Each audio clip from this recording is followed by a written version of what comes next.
Hi, my friends. Back at the loom as an AI protest, as a protest against everything of artifice, everything unreal, everything fake and false. I'm just going live because when I go live, I don't edit my videos at all. I'm not going to edit this one in any way. So what you see is what you get.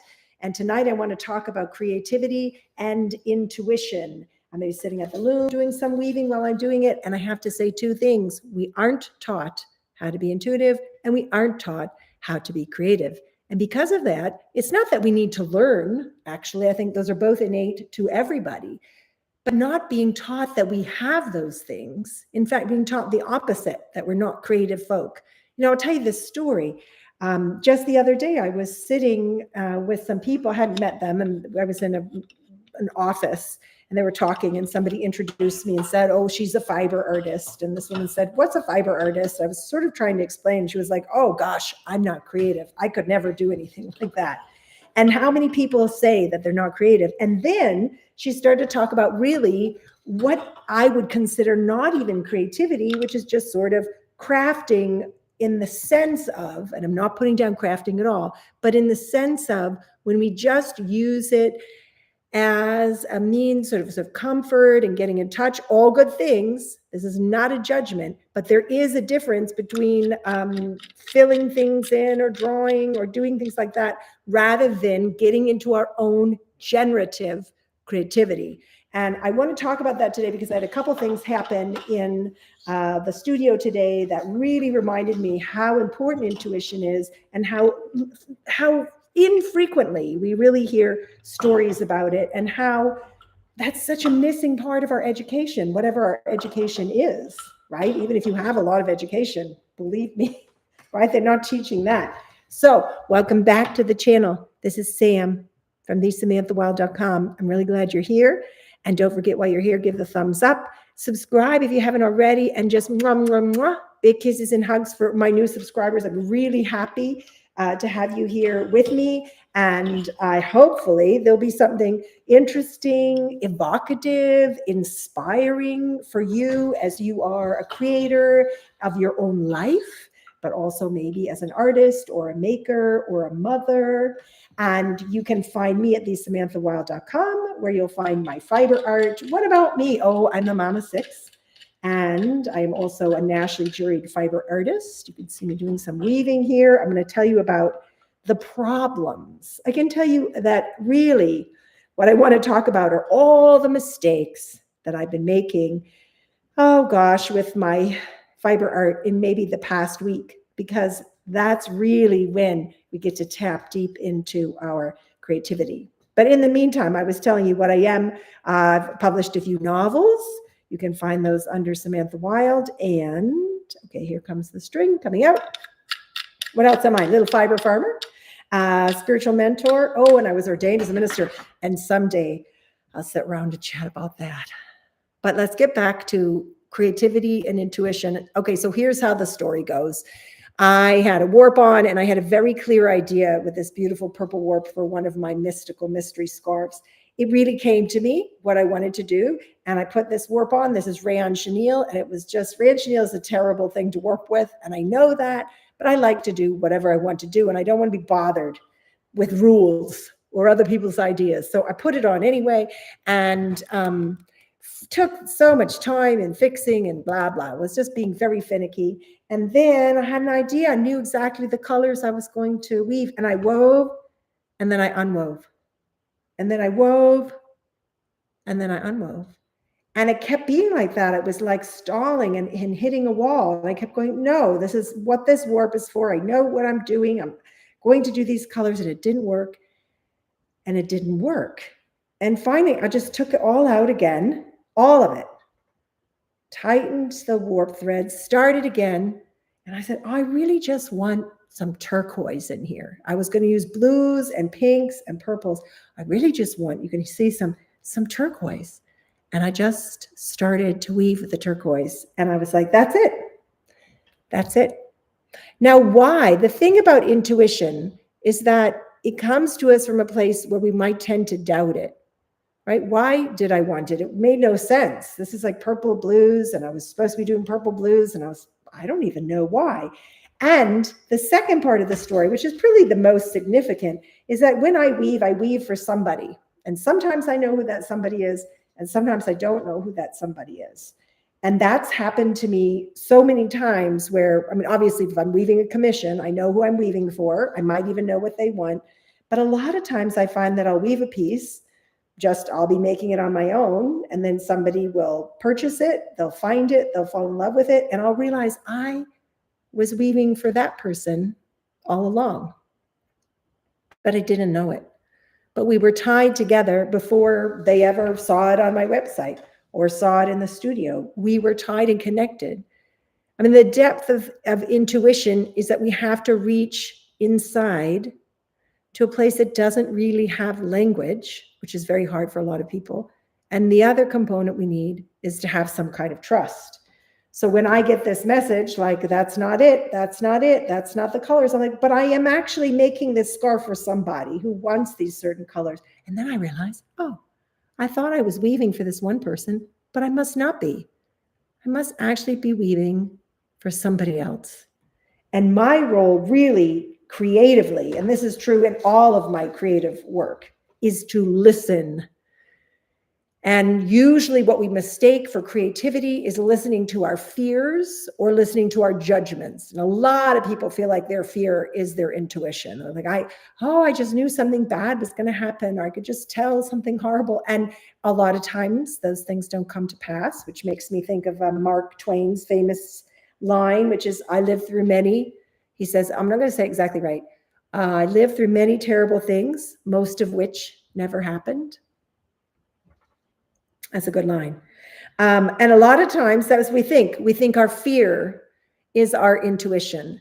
Let me just say, as somebody who's worked with intuition my whole life, intuition is not going to be mean. It's not going to be unkind. It's not going to be a bully. It's not going to be a monster who's going to come out and harm you. It is actually totally like the spring energy here. I don't know where you are, but we're in New England and spring is coming and it's so life-giving. So here's what happened. I'm working on this, right? I get frustrated, take it off, frustrated. And then I have this idea all of a sudden, oh, maybe I'm not weaving what I thought I was weaving. Maybe I'm actually weaving something completely different for somebody completely different. And then everything clicked. Like this piece clicked, another piece clicked, my heart softened. My breath got deeper. I felt it totally like unstressed, even though I was an hour of weaving and unweaving and weave, like very deep frustration. That's what intuition feels like. And that's something we should be instructed and go around like, oh, I just feel something terrible. That must be how I'm an intuitive person. If you aren't using intuition for your creative life, however your creative life is expressing itself, then something is missing. Something really important is missing. Perhaps even the most important thing is missing. And when I talk about magic, which I do, or you read Elizabeth Gilbert, is that her name? Oh gosh, isn't that terrible? I'm getting it wrong. Big Magic, who wrote Big Magic. And Eat, Pray, Love, please, that's why it's live. Please forgive me. Oh, if I got her name wrong, that's terrible. Okay. But anyway, she wrote a book called Big Magic. When we think about what magic is, it's when you are in that zone, that field, that meadow of synchronicity. And you feel not just like sort of, I'm tapped in all the time. Like my intuition, I was like struggling. It was frustrating, but the intuitive thought came to change the colors, to trust that maybe I thought I was doing one thing, but I'm doing something else. And it's not just trust. It is, drum roll, humility. You know, really in our creativity, there has to be a lot of humility, because when we come at whatever we're creating, whether it's a meal, a person, that's for you mothers, artwork, we can come at our creativity over it, right? That we're really creating what we want, what we think, what we see. And it's very powerful to step back and go, oh, I'm being, and I hate to be woo-woo, but we've talked about this before, that maybe I'm a little woo-woo, and maybe I'm more woo-woo than I want to be. But I also don't think woo-woo should be an insult, especially, hello, look at our current world. It's a disaster because we actually need more grounded woo-woo. We don't need more Looney Toonies. We need more grounded, intuitive, creative, sort of anchoring woo-woo, right? That humility, that moment where we say, I'm not creating, I am being the channel for creativity. I am being a transparency for creativity. The reason I think people run out of ideas on how to write a book or have a plot line, make some art. I saw somebody the other day who was a weaver. I have no ideas. I'm sick of making these things. What else can I? The reason we run out of ideas is that the only place we're getting our ideas from is our own little bucket of ideas. And you and me maybe have 50, maybe we have 100, maybe some people have 1,000, but eventually you run out of them.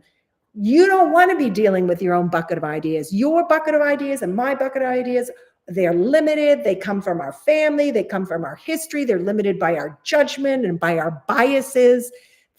Forget about it.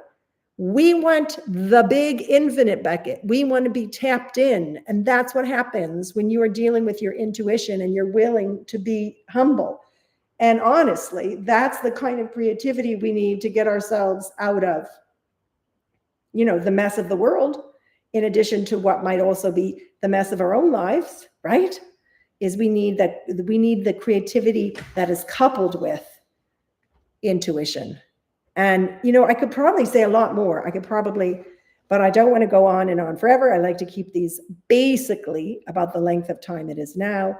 So, I think what I'd love in the comments, if you're up to leave a comment, please put in the comments, what is your experience of creativity? Like, how do you think about, not creativity, edit, delete. What is your experience of intuition? How do you think about your intuition? How do you feel about your intuition? Does your intuition feel strong? Did you ever have any education or any teaching or any wisdom from anybody, including your grandmothers? Which was what I was talking about last week about that. Can you see all these beautiful little bits? Yeah, just some thoughts, I hope that, and I've always said this when I would get up and preach, it doesn't really matter if I say anything anyone else needs to hear, but I'm going to say what I need to hear, because ultimately we can't make anybody listen to us. I mean, I have 6 children, so I know that. But every now and then people do listen. But the first most important person to listen to us is ourselves. And that's true for me. So there's never a time where I've ever given any message, any sermon, preached anything at all, that I don't get up there and go, okay, well, I'm going to do what I need to hear. So at least I know one person is tuning in. And that's what we have. I think I talked about that in one of my videos. Like, that's what we have to work with, is what we've got right here with ourselves. Okay, so more on intuition later. I think that's super important, but maybe there was a kernel that was helpful. I'm going to keep on weaving. And don't forget to leave me a comment. Tell me what your experiences of intuition are. Give the thumbs up. Hit the notification bell. Don't forget to subscribe. Wouldn't it be cool if I got to 1,000? That'd be really cool for me. Okay. Thanks so much for being here. I hope you have a really intuitive, creative time.